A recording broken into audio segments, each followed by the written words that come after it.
Olá, nosso grupo irá apresentar sobre a leucemia mieloide crônica. Começaremos com a definição de carciogênese, que é o termo utilizado para se referir ao processo de formação do câncer, na qual é caracterizado por ser uma proliferação anormal de células indiferenciadas. E a leucemia se caracteriza pela produção anormal dos glóbulos brancos do sangue, os leucócitos. Na leucemia mieloide crônica, há a presença da anormalidade genética chamada de cromossomo Filadélfia. Este cromossomo é resultado da troca de material genético entre dois outros cromossomos, o de número 9 e o de número 22. A mutação leva a uma produção anormal e desenfreada de glóbulos brancos, causando a leucemia. E ainda não se sabe ao certo o motivo para o seu surgimento, mas os médicos afirmam que é uma doença adquirida, que não está presente no momento do nascimento e não é hereditária. Na maior parte dos casos, ocorre em adultos na faixa etária dos 50 anos e apenas 4% dos pacientes são crianças. Entretanto, pode cometer indivíduos de todas as faixas etárias, com menos de 10% dos casos de paciente com até 20 anos. A leucemia mieloide é considerada uma doença rara, já que a incidência é de 1 a 2 casos em a cada 100 mil indivíduos. Falando sobre o crescimento tumoral e a evolução da doença, na maior parte dos pacientes apresenta uma fase crônica, que dura geralmente de 3 a 5 anos em tratamento com fármacos convencionais, com aparecimento de poucos sinais e sintomas. Apresenta também uma fase acelerada com aparecimento de blastos no sangue periférico ou na medula óssea e em uma fase aguda, que causa crise e transformação blástica, com duração de 3 a 6 meses. E, em alguns casos, a doença pode evoluir da fase crônica diretamente para a fase de crise blástica, que é a terceira e última fase. A evolução da fase crônica para os outros estágios da doença pode ser uma consequência da instabilidade genética e evolução clonal, com anormalidades cromossômicas adicionais. Os principais sinais e sintomas que o indivíduo pode apresentar são o cansaço extremo, a palidez, a perda de peso, infecções mais frequentes, febre, suores noturnos, dores ósseas e ou musculares, a perda de apetite e o desconforto abdominal. Já o diagnóstico geralmente torna-se evidente pelos aspectos clínicos e hematológicos, podendo ser utilizados os seguintes métodos: medição de hemograma completo, mielograma, biópsia de medula com coloração pela prata para avaliar a presença de fibrose, cariótipo de medula óssea e PCR qualitativa. A maior parte dos pacientes já apresenta sintomas ao ser diagnosticado. No entanto, um número cada vez maior de pacientes está sendo diagnosticado em exames periódicos, através do hemograma, e ainda estão assintomáticos. Desse modo, o hemograma completo é usado para medir o número de glóbulos brancos, glóbulos vermelhos e plaquetas em uma amostra de sangue.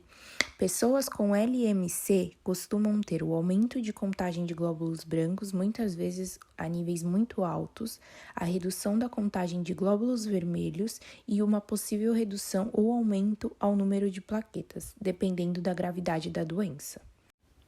Bom, agora falando sobre os marcadores tumorais, eles desempenham um papel crucial no processo de diagnóstico e acompanhamento do câncer.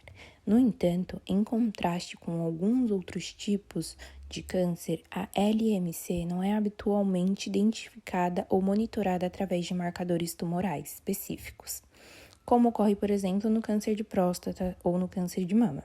Em vez disso, o diagnóstico e monitoramento da LMC geralmente se apoiam em exames específicos, incluindo o cariótipo, que é um exame que avalia o número e a estrutura dos cromossomos nas células, frequentemente identificando a presença do cromossomo Filadélfia. A PCR, que é a reação em cadeia da polimerase, este teste molecular é capaz de detectar a presença do gene BCR-ABL1, a mutação específica associada à LMC.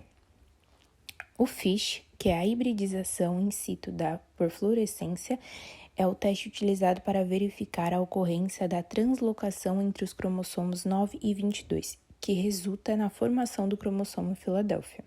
e a contagem de células sanguíneas, que é o acompanhamento regular do número de células milioides anormais no sangue periférico e é essencial para avaliar a evolução da LMC.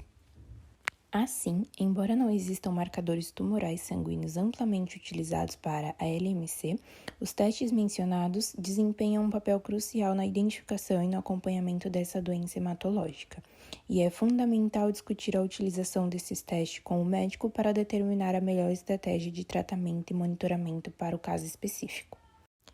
O tratamento da LMC envolve duas formas terapêuticas, que é a terapêutica por indução, que consiste na remissão da doença, ou seja, destruir e eliminar a maioria das células leucêmicas existentes, permitindo reestabelecer a produção de células sanguíneas normais.